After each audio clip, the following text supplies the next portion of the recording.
First of all, thank you everybody for tuning in. Again, my name is Vanden and I own Moondragon Fitness, and this whole event that we've been doing, this Mind, Body, Spirit, has been made free through a partnership with Making a Difference, Lebanon, PA, and Moondragon Fitness. Primary goal was to inspire and encourage people into healthy habits. So just as a brief review, our first session, Mind, was about developing tools and techniques to reduce stress and anxiety. We did a little bit of meditation in that session and talked about mindfulness. And then the second session that we did last week was Body, and we did a little bit of exercising in that session, and I shared a matrix which allowed people to kind of plug in different exercises and get an idea how they can create their own little workout routine. And in this session, entitled Spirit, is all about how to put it all together and develop healthy habits. So the core of making use of everything we talked about is to actually implement it and do it. And this session is probably they're all important. I don't want to say this is the most important one, but without this one, the other ones really are no good. And we're just going to jump right into our notes with this one.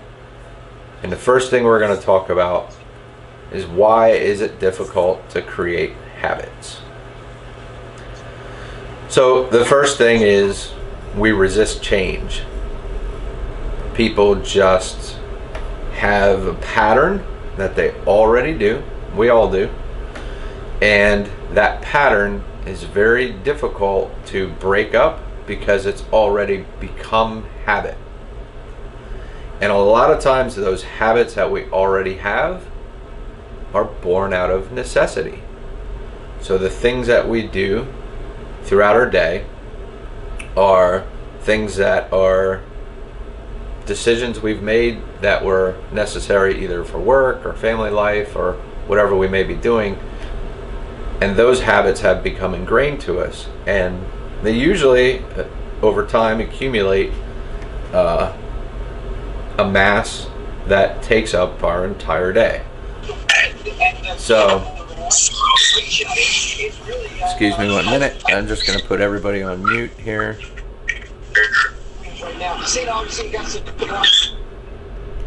Okay, so those patterns that we already have take up a lot of our time already, and trying to plug in a new habit means that we're changing something. So we're dealing with that difficulty to resist change. So that's the first thing to acknowledge, that why new habits are difficult.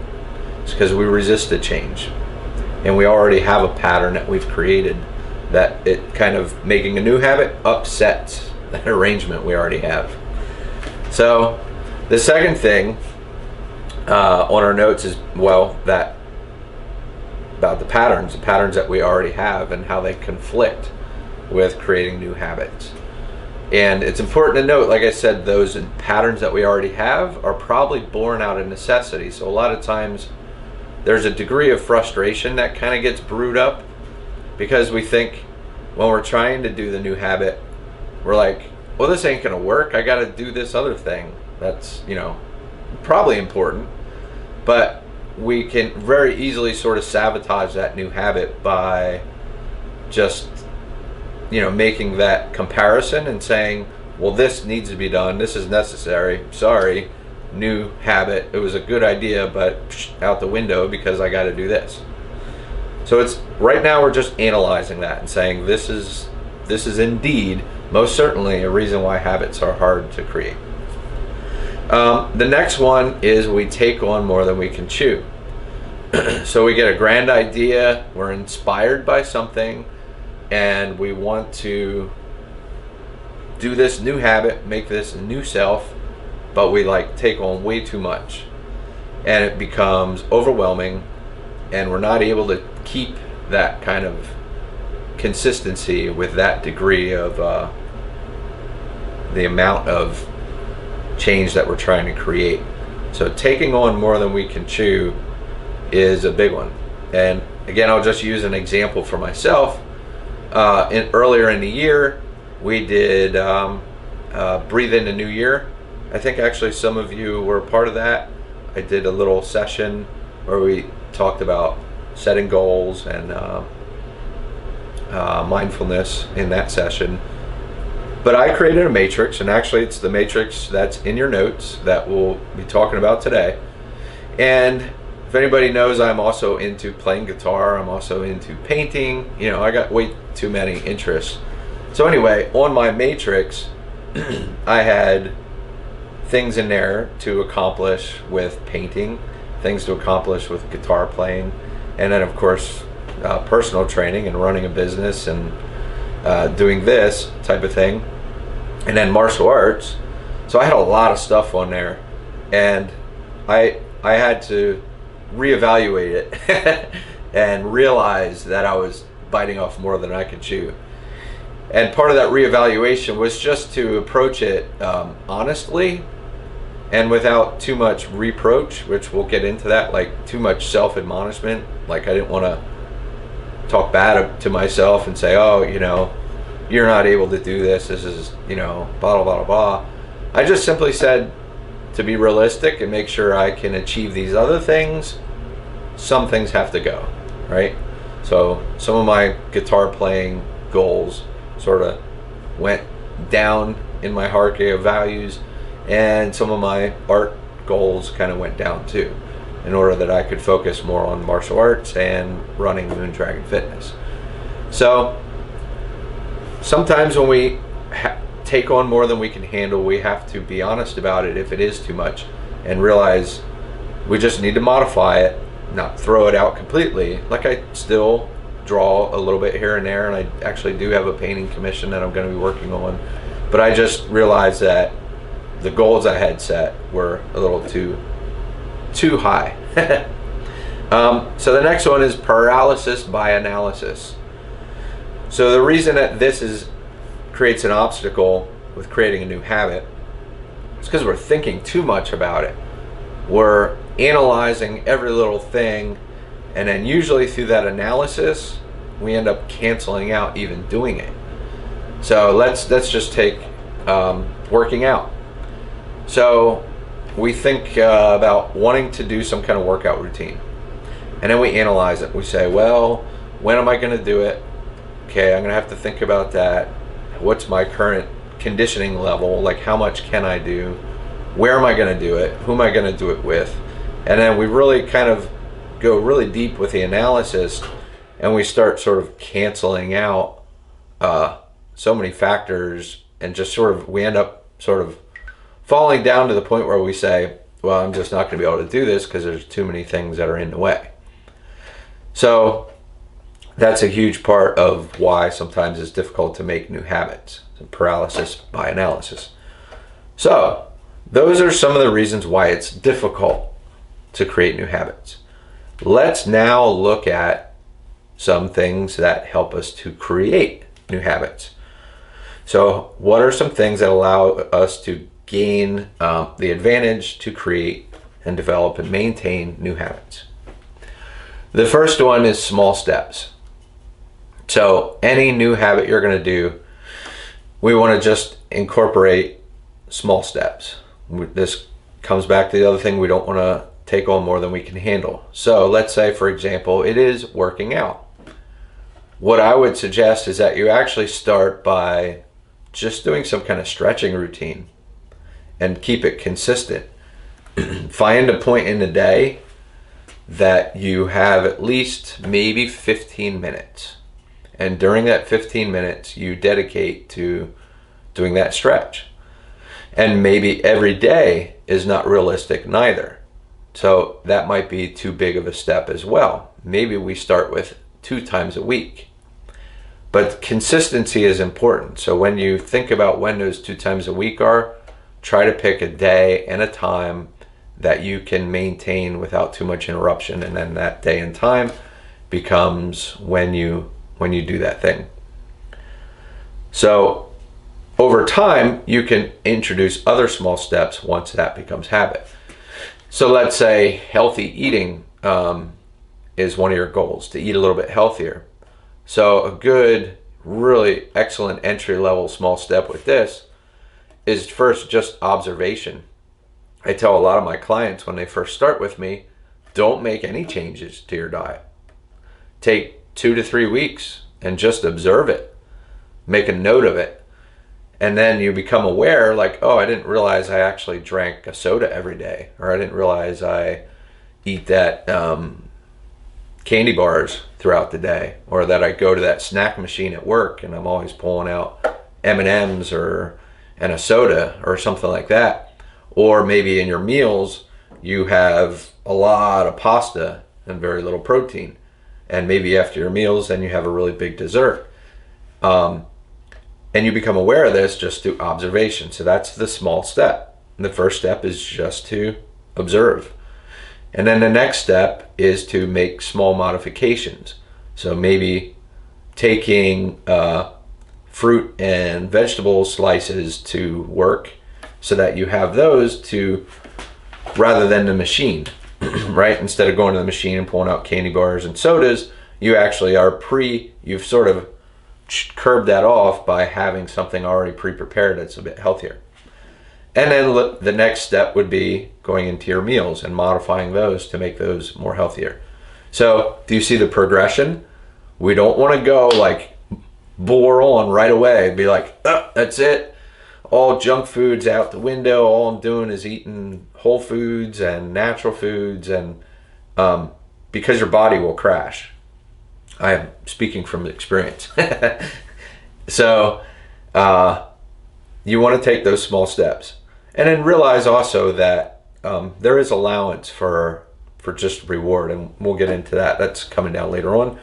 So the next thing about maintaining good habit is keep a record, a matrix, and one of those is included in our notes here that we'll get into talking about. So this is really important because this is kind of part of accountability. It allows you to kind of check off and say, okay, I did that thing, I accomplished it.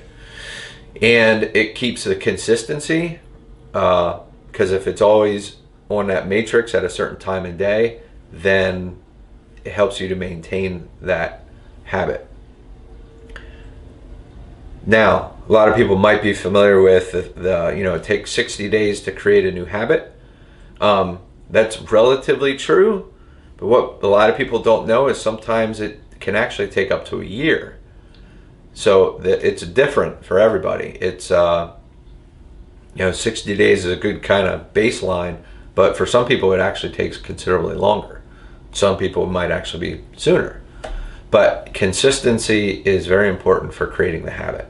And there are also apps. There's tons of phone apps and gadgetry that you can use to record. All you have to do is kind of go into your app bar and search for habit creator, habit generator, habit consistency. You can Google it, and there's just tons of them, and most of them are all free.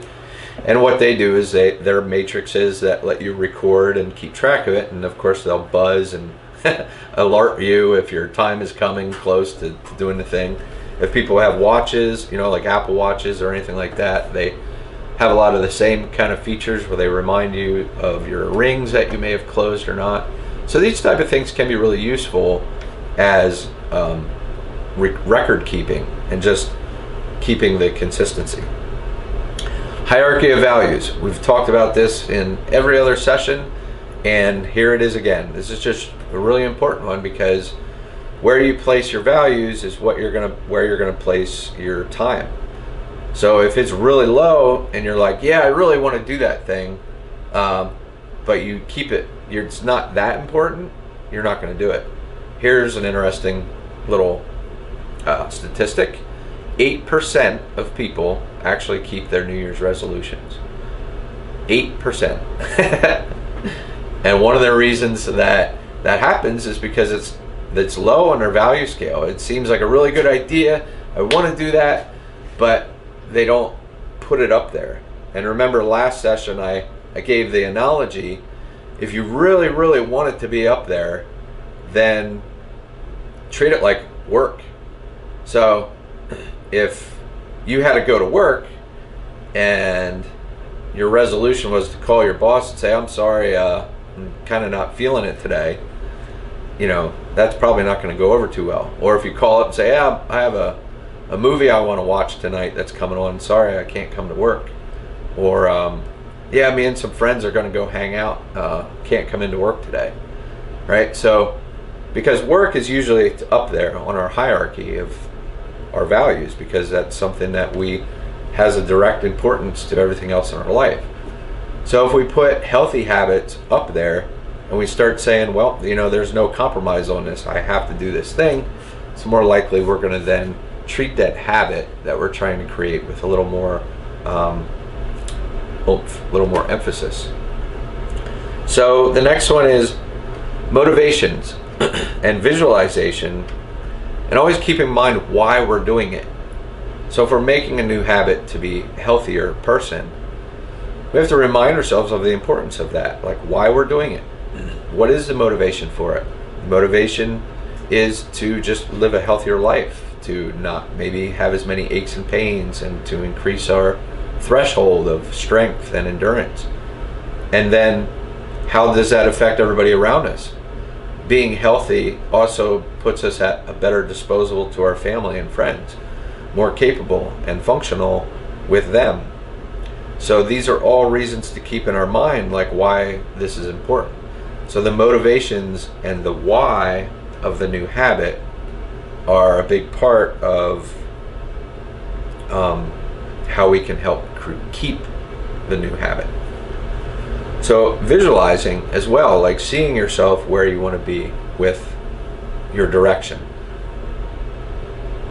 And then the next one is social support. And this is a really big one. A lot of times we do have trouble just on our own maintaining the inertia to keep going. So having people that maybe work out with you, people that you can get on board with you about healthier living is a big part of having that social encouragement. Joining groups, joining gyms, clubs, and of course having a personal trainer. These are all things that help motivate the person. I still have people that train me. I actually have a workshop coming up in a couple weeks, and I still train martial arts with teachers primarily online, but I'm still a student. I still keep myself learning and motivated by having those teachers and social groups. So they are very valuable. Find a running buddy, find somebody you can work out with.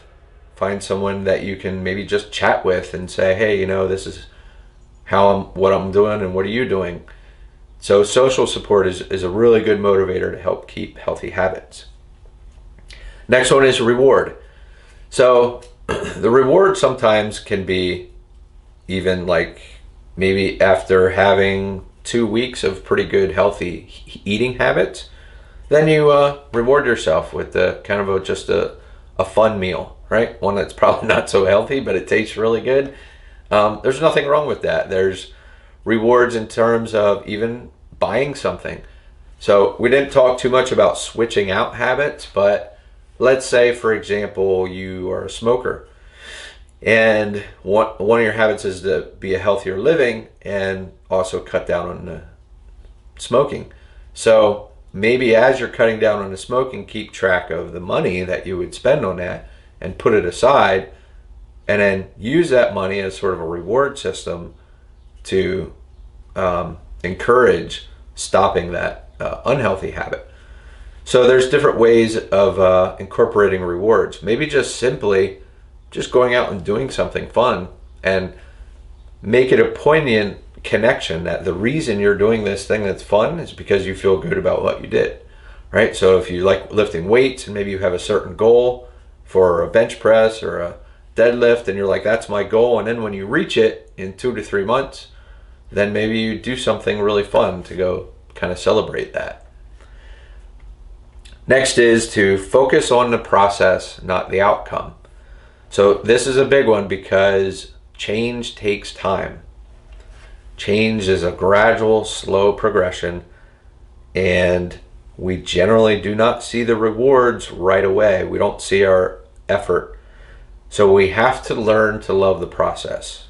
Okay, if people who are in, again, we'll just use weight training, and you're looking to build more muscle and create more weight management, it's a long road. It sometimes can take years, and it can get frustrating with certain healthy habits that we're trying to create because the results are so far away and we want them now, right? We work out for 3 weeks and we're like, okay, look in the mirror and we're like, where is it? And it's not there yet. It's going to take time. So we have to learn to love the process.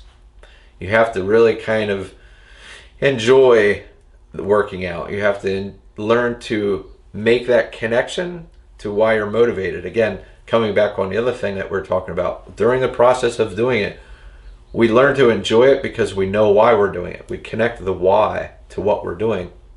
And that's sort of a cycle then that lets us enjoy the process.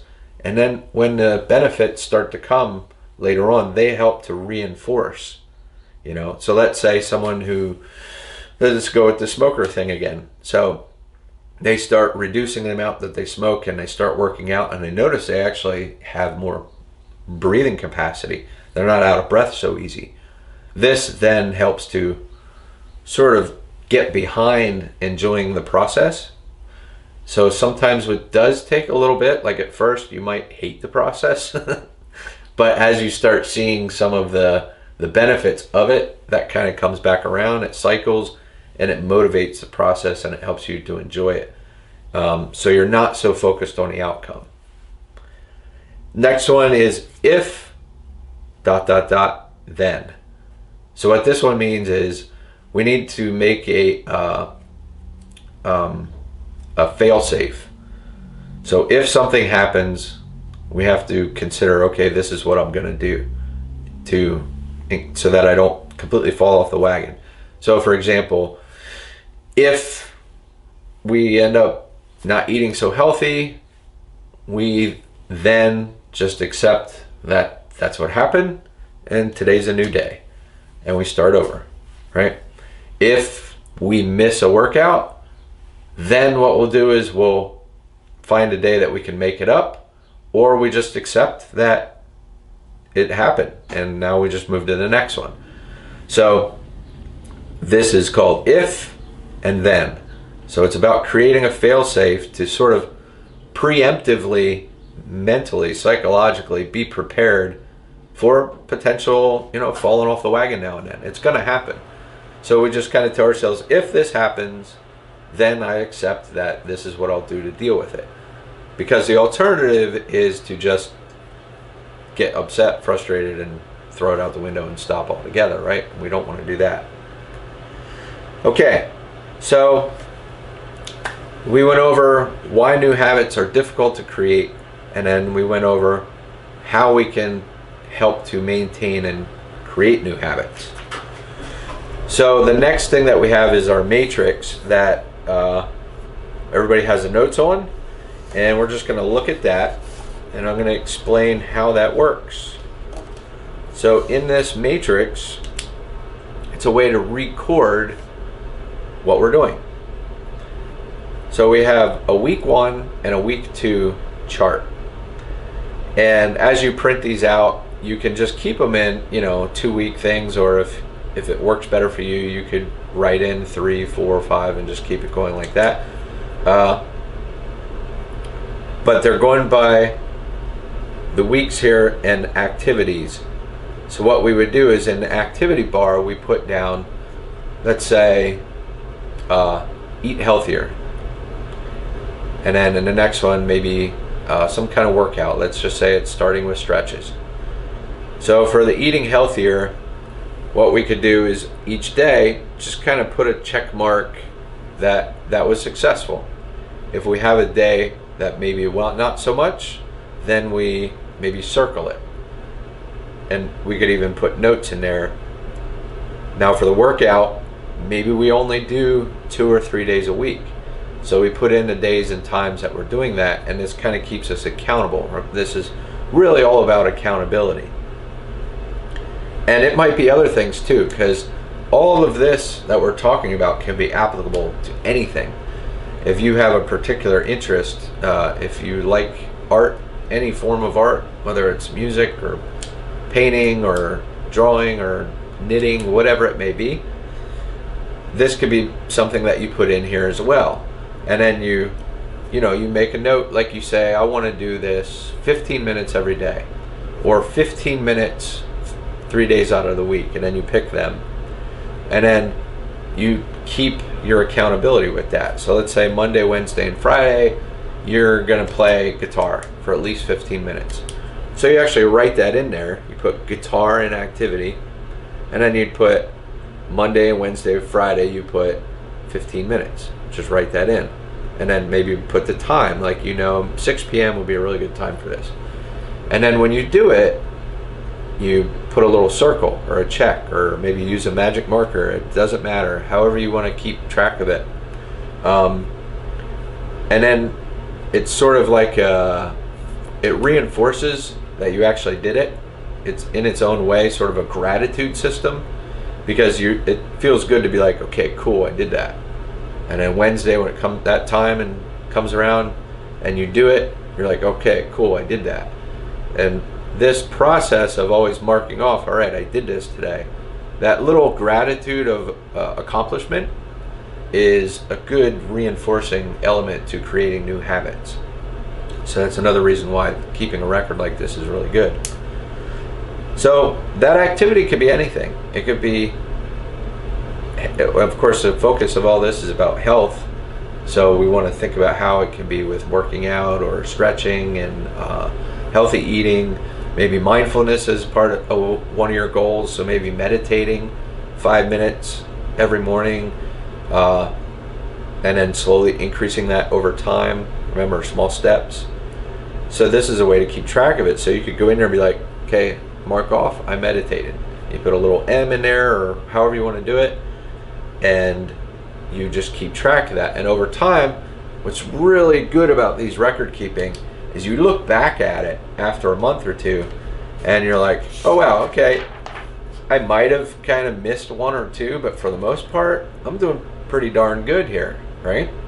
And then when we do that, we look back and we see a month of whole bunch of meditating for 5 minutes a day, a whole bunch of stretching or working out for 15 minutes, 2-3 times a week, or that we've, maybe we put in there no soda this week, and then we were able to do that. That's what's really powerful about the matrix, is because when you look back at it, you see that progress and that you've actually been working towards making those new habits. And then they become, once they're part of habit, then you take a small step to the next one, right? So now maybe your workout's increased to a half hour. Maybe your meditation increases to 10 or 15 minutes, or frequency might change. Now you do things more frequent. So that's our sense of achievement and accomplishment. That's in our notes for the matrix. And then the last one is SMART goals. And this is about creating short-term and long-term goals that become part of our motivation. So SMART goals are broken into specific, measurable, achievable, realistic, and time-based. So what this means is, first of all, we want to be specific. So a workout goal might simply be a short-term, might be maintain consistency. That simple. And that specific. It's just like, I want to maintain my schedule of working out for at least 6 months. Okay? And then the next one, measurable. So that's a measure, right? 6 months. Or it could be 2 months. As long as it's something that's measurable. Maybe if you're a musician or a painter or some kind of art related thing, your goal is to do it for at least 2 weeks. You want to maintain that new habit. So that's a measure. That's 2 weeks. So achievable. This is kind of a rocky one, because when we put something down that we think we might be able to achieve, and if we don't make it, it can be self-defeating a little bit. And that brings us to one of the things that's really important to mention, and that is we need to get rid of all self-admonishment. So that was an element when maintaining new habits. I actually skipped that one. So transforming all self-admonishment and doubt is really important, because if we're kind of talking bad to ourselves about what we're doing, we're just going to be shooting ourselves in the foot. So we always have to be kind of gentle on ourselves and realize if we do make that goal that we think is achievable, but we don't get there, we have to just reevaluate. Just say, okay, well, I'll modify it, plug it back in, and give it a go again. But we want to definitely avoid any kind of like self-doubt talk. Surefire way to just self-sabotage yourself. So the next one is realistic. So if we're into basketball and we create a goal that we want to be in the NBA, but we're already, maybe 43 years old and our hoop shots aren't that great, that's probably not a realistic goal. So we need to apply all of our goals to ourselves. And remember, each little step is an improvement of ourselves. So our competition is never really external. It's mostly internal. It's the most intrinsic way to maintain motivation. So our goal should be, I want to get better at where I'm at now, and keep it realistic. And then time-based, which is similar to measurable, but actually, to be more specific about what's measurable, it could be something that's quantity wise. So for like a weightlifter, it could be volume and intensity. So how much weight that they're lifting and how many reps. That's something that's really measurable. Time-based is actually the one that would fall more in, a time frame. So when we're talking about weeks or months or days or something like that, that's actually time-based. Measurable is more about something that can be counted. So let's take the artist. Maybe the measure is how many paintings that they want to do. So that's actually more appropriate for how to measure your different achievements. And then the last thing that's on the page there is that little phrase that shows up everywhere: mind moves, body moves. So I really like to use this one to, re-emphasize the importance that the way we think about something is the way we are going to create a new reality. So everything we do happens first in the mind. If I reach out to pick this paper up and put it back down, that's an act that was instigated in my mind, right? Everything we do is the mind moves everything. So going back to our first session, how we think and how we deal with stress and anxiety and how we change our perspective to get where we want to go is a very powerful tool, because our mind moves everything around us. And if we're going to be creating new habits, we need to put our mind in line with that direction. Same thing with working out, right? Ultimately, everything that we're doing physically is the mind is moving the body to go through it. Sort of a nice little cycle. Mind moves, body moves. So I think that covers everything in our notes and on our matrix. I'm going to go ahead and unmute everyone. And if anybody has any questions or observations, we'll just go ahead and field some of those. Actually, you have to unmute yourself. So if you do have any questions or anything, I'm not able to unmute the whole group.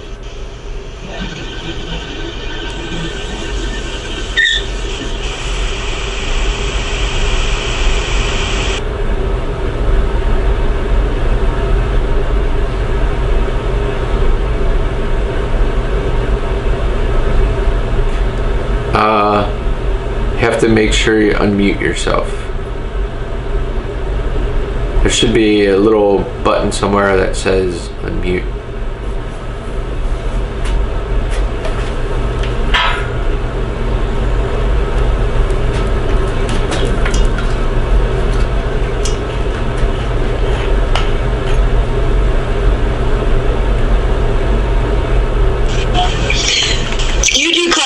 this all the time? No, not really. This is just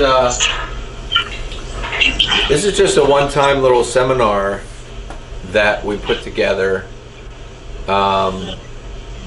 It may come around again sometime later in the year, but it's not like something I do every week or anything. Well, thank you for the last 3 weeks. Oh yeah, and like I said before, these will probably be available on YouTube eventually, and when they are, because they're all being recorded, when they're all available, I'll send an email out to everybody who is on our email list and share those links with everyone. Okay, thank you. Yeah.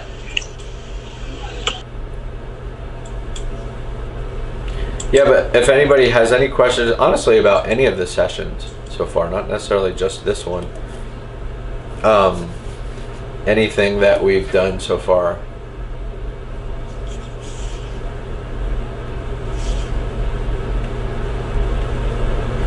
Could be from the mind session, the body session, or this one here, spirit.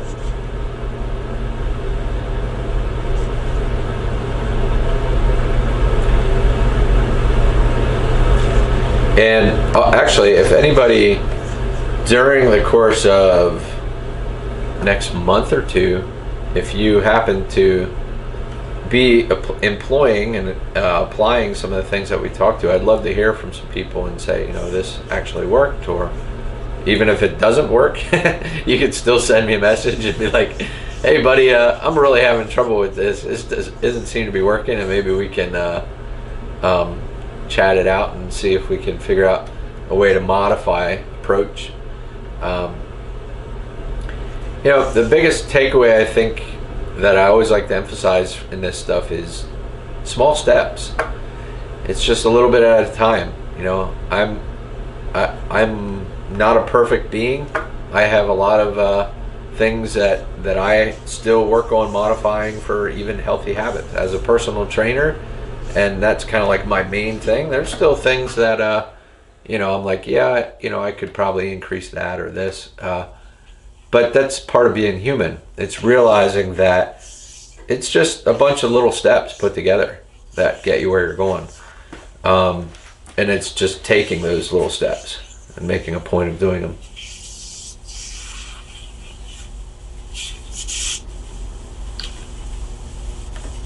Vanden, what's your, you said you had a YouTube channel.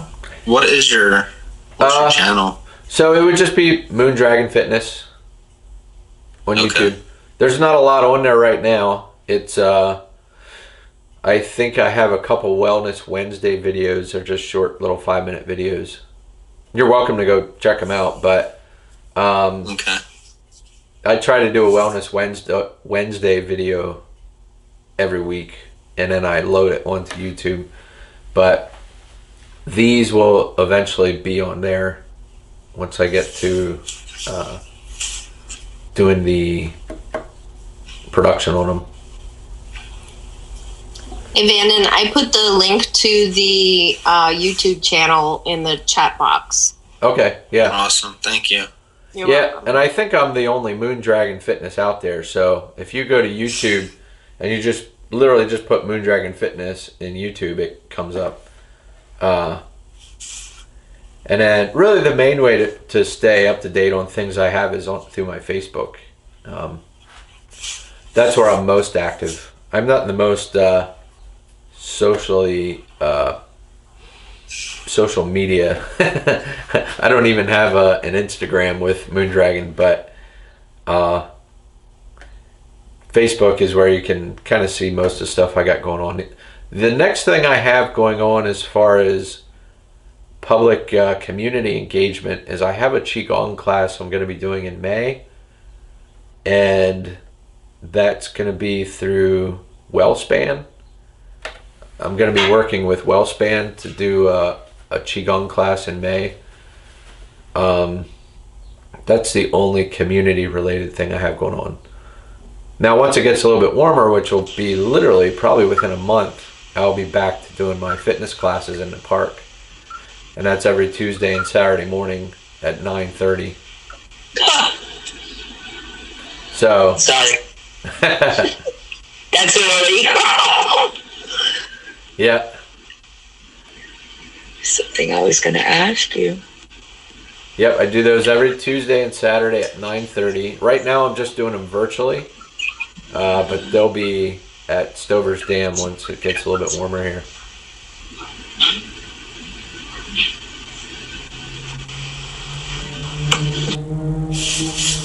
Okay, well, I guess if we have no other questions, I hope that this series has been helpful in some way to even just create a spark, and even if it's just a small kernel, that we achieved kind of our goal between myself and Making a Difference Lebanon, PA, which is trying to encourage healthy habits and healthy living in this unusual kind of socially isolated time frame.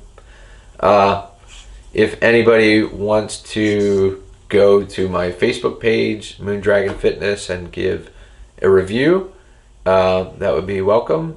And if you have even some constructive criticism, I'm open to that. Maybe some ways that you thought that this could have been done better, because this series probably will eventually be revisited at some point. I do have one question. Sure. The thing that you were talking about with the well stand, what is that actually?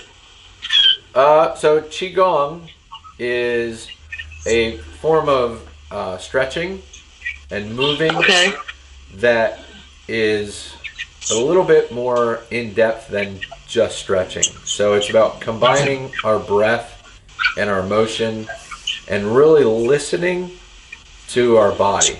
So for example, let's say something like this, right? So this could be just a stretch. I could just be stretching, and that's good. Like, it's a form of body movement that's a stretch. For this to turn into more of a Qigong exercise, it's about then combining the way we breathe with the motion. So I put them in tandem. So I breathe in and breathe out. So I inhale And exhale. and exhale, and this sort of starts to synchronize the motion. And then the next layer is about really putting my mind into my body, and it gets really, really deeper and deeper. Like, I can start thinking about how my stance is, how my spine is, and how this motion causes motion through the rest of my whole body. So it's really about going really deep with mind-body connection. It's hard to really train people to understand how to listen to their body and really feel the interconnectedness of everything through the motion and synchronizing the breath with it. It's really very much like moving meditation. So remember when we did our mindful session and we meditated, we actually did a little bit of Qigong in that one. Remember, I introduced motions with our breathing, and that's like a good entry level with Qigong, because, and meditation as well, because when we're meditating, you know, we talked about how the mind is just all over the place. When we're moving, it actually gives the mind something to do so that it's not so all over. So just incorporating even simple movement with meditation, it could even be as simple as just sort of doing sort of a wave thing and synchronizing the breath with that movement, and it helps the mind to not fly all over the place all the time. All right, so I just want to say thank you to everybody who's participated.